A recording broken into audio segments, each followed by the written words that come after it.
Sheikh chilli की कहानियाँ उन कहानियों में से हैं जो हम बचपन में खूब सुना करते थे और सुनकर बहुत हंसा करते थे। अगर आज हंसी नहीं आएगी तो कम से कम चेहरे पर मुस्कान तो ज़रूर आ ही जाएगी। तो शेख चिल्ली की मज़ेदार कहानी सुनते हैं जिसका नाम है शेख चिल्ली की चिट्ठी। शेख चिल्ली का भाई दूसरे गांव में रहता था।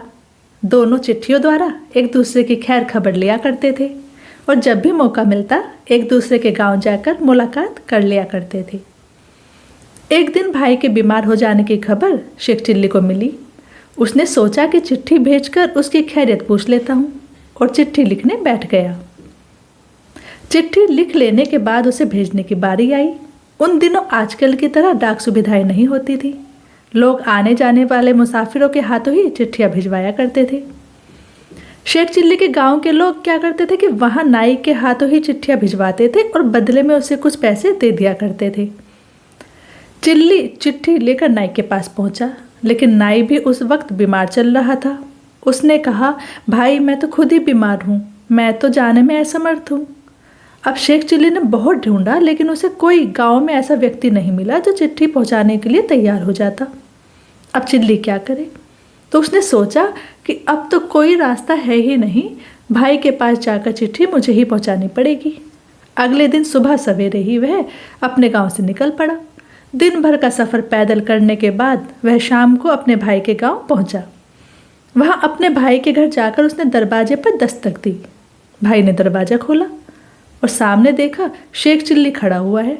वह कुछ कहता उसके पहले ही शेख चिल्ली ने उसके हाथ में चिट्ठी थमाई और वापस लौटने लगा। शेख चिल्ली की यह हरकत भाई को कुछ समझ नहीं आई। वह उसे रोककर बोला, अरे भाई क्या बात है, इतनी दूर से मेरे घर आया है और मुझे देखकर उल्टे पांव वापस जा रहा है, क्या हो गया, नाराज है क्या? नहीं भाई, शेख चिल्ली बोला, मैं आपसे क्यों नाराज होऊंगा, आप बीमार हैं ना, बस ये चिट्ठी मैंने आपकी खैर खबर पूछने के लिए लिखी है, लेकिन मेरे गाँव का नाई आपको चिट्ठी पहुँचाने नहीं आ पाया, इसलिए उसकी जगह मुझे खुद ही ये चिट्ठी देने आना पड़ा। आप इसे पढ़ लेना और इसका जवाब ज़रूर दे देना।